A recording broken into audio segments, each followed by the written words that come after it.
Hey guys, how are you doing? Actually, today we're going to talk about, in short, about Salesforce, right? We know that Salesforce, the stock suddenly tumbles more than 20% after the performance. But I have examined the performance yesterday.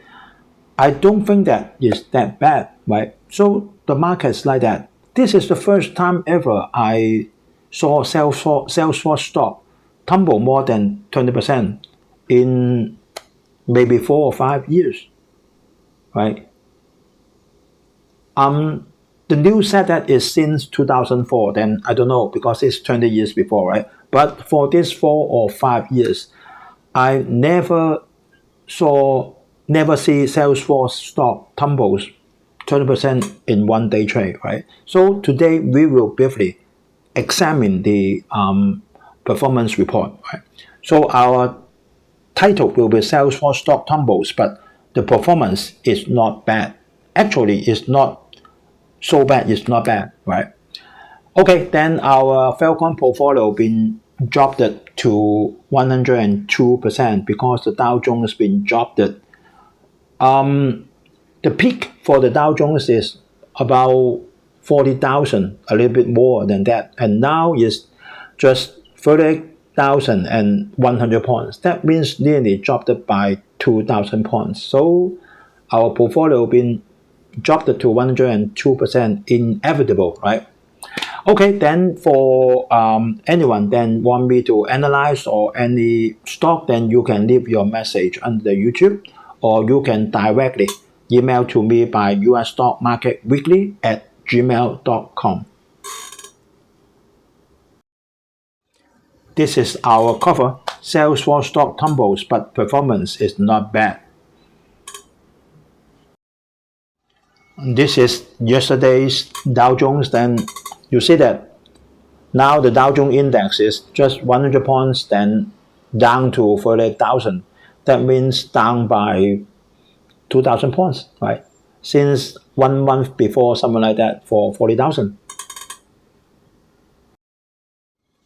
I think the reason is now all the investor is thinking the U.S. government will not reduce the interest rate, right?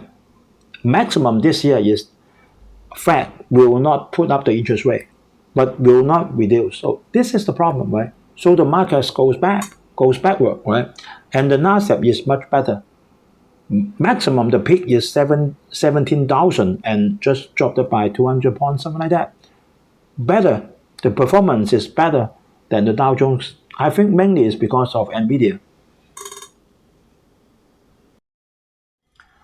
Our Falcon 350,000 portfolio, then inevitably, then we dropped it to 102%. We go through some news first, right, for Donald Trump. So this is a little bit surprise to me that there is the felony. That means a heavy crime for a former U.S. president. And he is found guilty of all 34 felony charges of false flying business records, right? And then in 2016, the payment to the porn star Stormy Daniels by his fixer Michael Cohen, right? So actually, Donald Trump can appeal, right? But we have to bear in mind that if Donald Trump is found guilty and cannot go for the election of the next president of U.S., then Biden will be the only one, will be the only candidate, and then the stock market will go backward. You have to be prepared for that, right? Because now a lot of investor is preparing for the Fed reducing the interest rate, and then Donald Trump comes back. When we go back to Donald Trump's, when he was the president, the stock market is very hot, right? But after Biden's, and then the market is go up and go down, go up and go down, something like that, right? So if Trump finally cannot go for the election, then we have to prepare the market will go backward, right? So bear this in mind.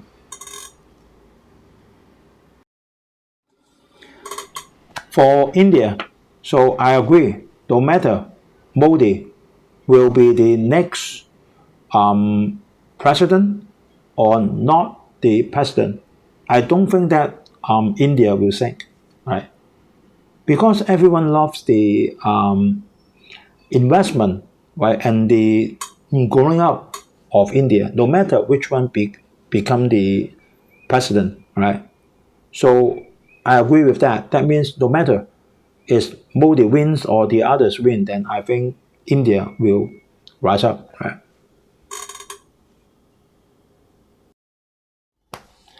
Fed, right, for the inflation. I already explained that in my Chinese program, Hong Kong program, that now U.S. is relying on Mexico, right? Mexico, but still about 40% is from China, right? And Mexico is not very cheap, right? Cheap but not very cheap. And then for the chips, semiconductor is in U.S. and then in Japan, Taiwan. They are all not cheap countries. They all are very expensive. And then India is under preparing but not prepared to replace China, maybe just few percent now. And India still have 5 or 10 years to go. And then for Vietnam and then for Indonesia, and they are not cheaper than China, but the productivity is much less than China. So if the target of Fed is 2% for the inflation, it's not realistic, right? Now it's 2.7. If Fed still insists 2% and then she can consider to reduce the interest rate, then that is an impossible mission. We all know that, right? And also the war is under, right, for Russia and Ukraine, and then for Hamas, something like that, for the Israel. So that means she will not reduce the interest rate this year, right? Then we go for Salesforce, and from this news, then Salesforce shares tumbled 20% in 2004 before. That is 20 years, I don't know, right? But in the past 4 or 5 years, I never saw Salesforce stock down more than 20%. This is the first time I saw it. So we take a look quickly for the performance of Salesforce. You can see the drop, right, very sharply for 1 day, straight downward. Actually, Salesforce stock price is about 280, right, 280, and suddenly dropped it to 217, right? That means for 2 or 3 days, you dropped it more than 20%, right? Maybe something like 25% or 28%, right? And the PE ratio is 51, a little bit expensive, but not very expensive.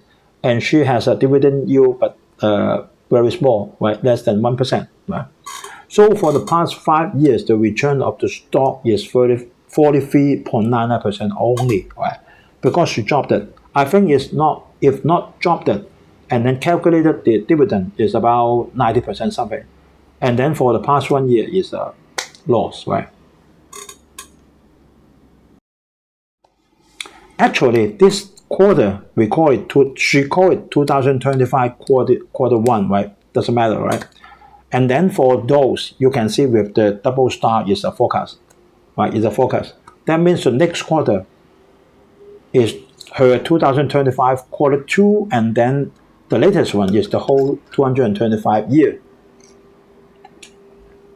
So for this quarter, the revenue growth still 11%, right? Not slow down.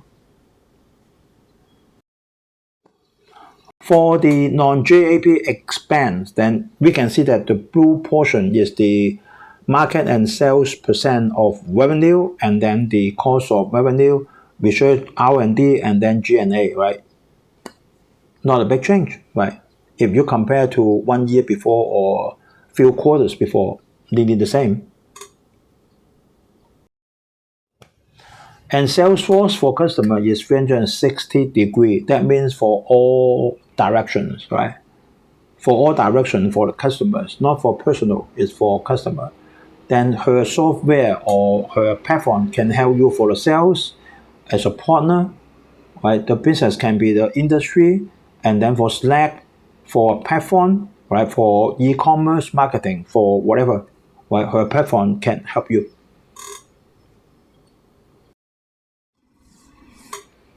And then for Q1, now is not the guidance, right? Now is the fact, right? Total revenue increased by 11%. That's okay to me, right? 11%, right? And then for full year's guidance is in increment is by 9%, right? And only the JAPO operating margin 20.4% is a little bit small, right? But for the non-JAP operating margin is 32.5%. I think that's okay, right? The spending capital deployment on the digital transformation technology, you see that the capital invested is okay, right? Gradually increasing. And this quarter is called the 2025 Q1. No matter, it doesn't matter, right?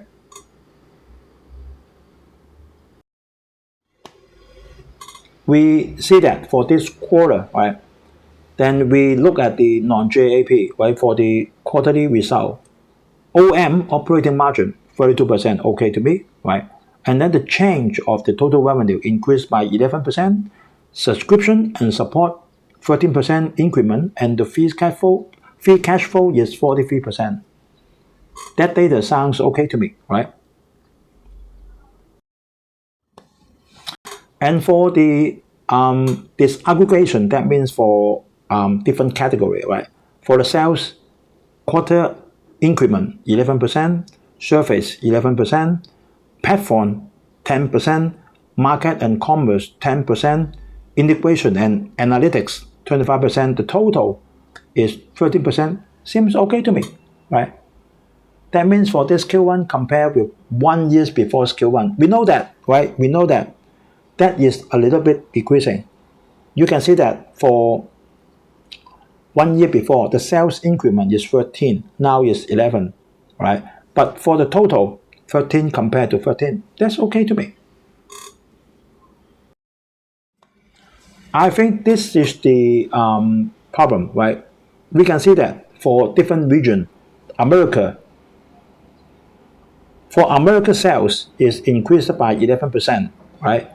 And for Europe and Africa, increment is 9%, and Asia and Pacific, the increment is by 21%. But if you compare to 1 year before, for Europe and Africa decreased a lot. 1 year before is 17%, and Asia Pacific is 24, now is 21, right? So I think that is the problem, right? That means seems the revenue growth for some region is slowed down. There is a big slowdown, right? You can see that even in between Q2 and Q3 is 11%, 10%, now is only 9%. Only US still okay, right? And even for Asia Pacific, 24, 24, 21, 19, now is 24, now is 21, right?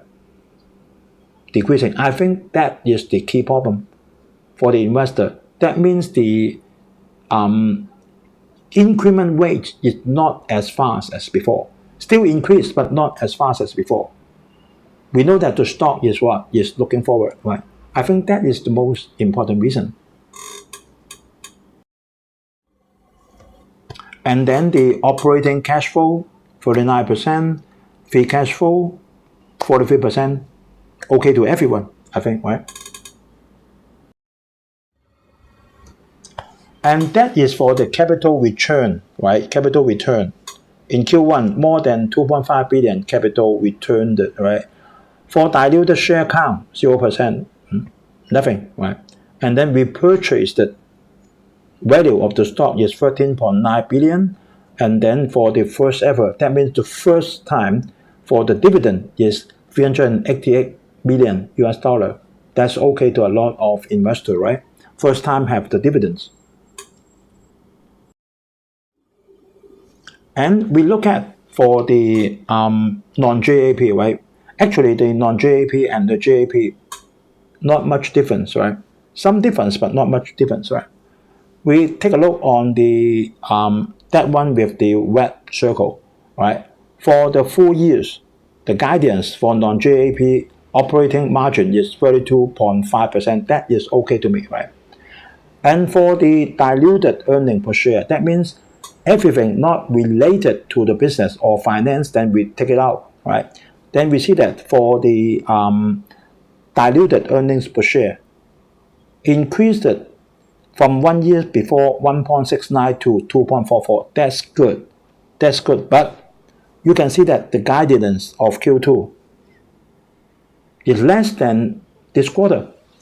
That means 2.34 to maximum 2.36 per share, and is less than this quarter 2.44, even the maximum.